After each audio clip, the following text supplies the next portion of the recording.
Capítulo 5. Los años 50 y 60. Algoritmos y estructuras de datos. Sección 5.1. Conceptos fundamentales. Los años de la construcción de los primeros computadores fueron también prolíficos en la creación de conceptos de programación, mecanismos e ideas que hoy nos son completamente familiares, hubieron de ser inventados sobre la marcha, en esos años, para hacer frente a los problemas que iban apareciendo a medida que se escribían programas más y más complejos. Una de las primeras ideas es la de macroinstrucción, o simplemente macro, llamada subrutina por su creadora Grace Murray Hopper. Grace Murray Hopper, 1906-1992.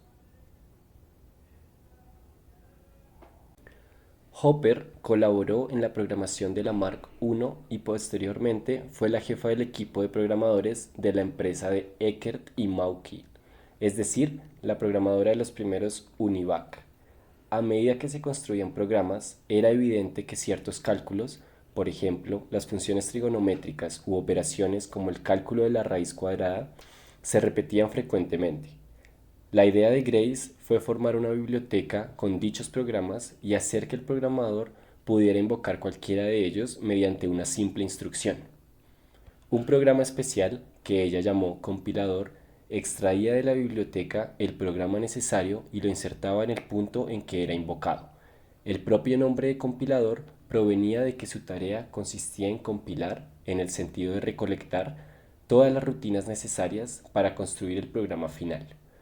Actualmente llamamos compilador al programa que traduce de un lenguaje de alto nivel al lenguaje ensamblador, actividad no tan alejada como pudiera parecer de la del compilador de Hopper. La idea de macro presentaba el inconveniente de que un mismo código aparecía replicado numerosas veces en el programa final, con el consiguiente desperdicio del espacio de memoria, un recurso notablemente escaso en los primeros años. Si, en lugar de expandir la macro en el punto de invocación, se introducía un salto al código de la rutina y ésta, al finalizar, devolvía el control al punto de llamada, no sería necesario replicar el código de dicha rutina. Esta fue la idea de von Neumann y Goldstein en 1946, durante el diseño de la sucesora de EDVAC, dando lugar al concepto de subrutina dinámica, o simplemente de subrutina. Para ello, fue necesario diseñar una instrucción máquina especial capaz no solo de bifurcar el control, sino a la vez de conservar en un registro la dirección de la instrucción siguiente al punto de llamada, de forma que la rutina fuese capaz de devolver el control al programa llamante una vez finalizada su tarea. Así, una misma subrutina podía ser invocada varias veces desde diferentes partes del programa. En paralelo, Turing inventó un concepto similar en 1945, durante el diseño de su inacabado computador ACE. Otra idea de los primeros años es la de programa intérprete. Se trata de un programa que acepta instrucciones complejas que son ejecutadas inmediatamente en términos de las instrucciones de la máquina. Por medio de un intérprete, el programador puede codificar su programa en un lenguaje distinto al de la máquina física y hacer que ésta se comporte como si fuera otra máquina distinta, normalmente de más alto nivel. El origen conceptual de esta idea se halla en la máquina universal de Turing que hemos mencionado en la sección 3.4. En términos de implementación real, la idea fue llevada a cabo por primera vez por John Mauchly durante la programación de la EDVAC. El intérprete más famoso de aquellos años fue el llamado Speed Coding, creado por John Backus en 1954 para la IBM 701. En cuanto a las estructuras de datos, las primeras de todas fueron el vector unidimensional y las matrices de dos o más dimensiones. En matemáticas, un vector V consiste en una secuencia de objetos subindicados v sub 1 hasta v sub n, en los que el índice recorre un cierto rango finito. La expresión v sub i, donde i pertenece a 1 hasta n, hace referencia al elemento yésimo del vector v. En una matriz bidimensional A de n por m elementos, la expresión A sub i j, donde i pertenece al conjunto de 1 hasta n y j pertenece al conjunto de 1 hasta m, Hace referencia al elemento situado en la fila I y en la columna J de la matriz A. En la memoria de un ordenador, un vector V se representa colocando los elementos del mismo en posiciones consecutivas de la memoria, suponiendo que cada elemento ocupa una palabra. El acceso a V sub I se logra en tiempo constante, independientemente del valor del índice I. Para ello, basta realizar la siguiente suma. Dirección de B sub I es igual a la dirección de B más I menos 1. En el caso de la matriz bidimensional, los elementos se sitúan en la memoria por orden de filas. El cálculo para acceder al elemento A sub I J no es mucho más complicado. Dirección de A sub I J es igual a la dirección de A más M multiplicado por I menos 1 más J menos 1. El esquema se generaliza fácilmente a cualquier número de dimensiones. Un esquema similar se obtiene para el caso en que se decida almacenar los elementos de la matriz por orden de columnas. Obsérvese que el tiempo de acceso a un elemento no depende del tamaño del vector o de la matriz. El cálculo cuesta siempre lo mismo independientemente de lo cercano o lejano que esté el elemento buscado del comienzo de la estructura. Este coste constante no hace sino reflejar el coste constante del hardware subyacente.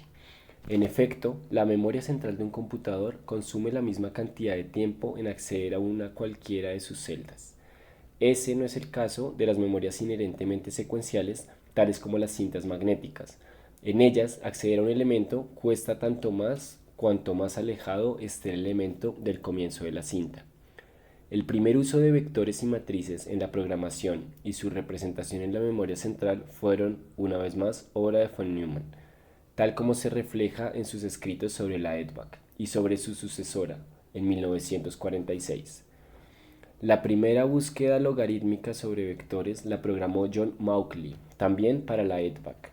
Otro de los pioneros de la programación, Maurice Wilkes, el creador de la EDSAC, publicó en 1951 los algoritmos básicos de acceso y recorrido de estas estructuras.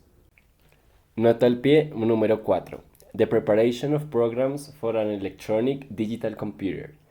M. V. Wilkes. D. J. Wheeler. S. Gill. Addison Wesley. 1951. En los primeros computadores, el recorrido de un vector mediante un simple bucle exigía cambiar en cada iteración las instrucciones del propio bucle para hacer que la dirección del elemento a acceder en la siguiente iteración fuera otro diferente. Como se ha dicho, en computadores posteriores, el uso de registros índice liberó al programador de esta tarea cuando menos delicada. Otra forma de almacenar una secuencia de elementos es mediante una lista enlazada. En esta estructura, cada celda contiene no solo un valor, sino también la dirección de la celda donde se encuentra el siguiente valor.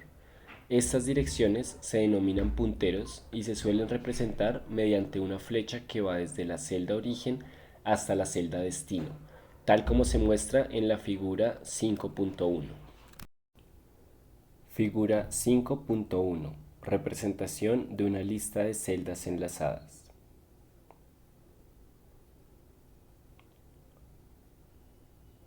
En el último puntero de la lista se registra un valor nulo, es decir, un valor que no corresponda a una dirección válida, para indicar el fin de la secuencia. Las listas son más flexibles que los vectores porque pueden crecer dinámicamente mediante la inserción de nuevas celdas al principio, al final o entre cualesquiera dos elementos. Ello es debido a que sus elementos no están necesariamente contiguos en la memoria. Sin embargo, presentan el inconveniente de que el acceso a sus elementos es estrictamente secuencial y por tanto el coste de acceder a uno de ellos es proporcional a su distancia al principio de la lista. El origen de esta estructura parece hallarse en la representación de secuencias de valores en las memorias de tambor de algunos de los primeros computadores.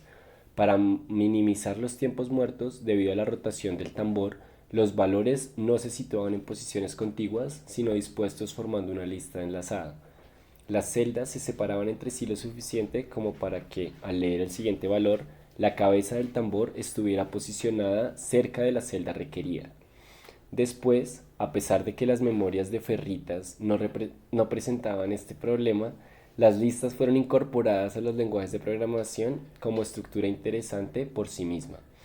El primero en utilizarlas fue el lenguaje IPL de A. Newell, J. C. Shaw y H. A. Simon, aparecido en 1956. Este lenguaje fue precursor del lenguaje LISP del que hablaremos en la sección 6.4.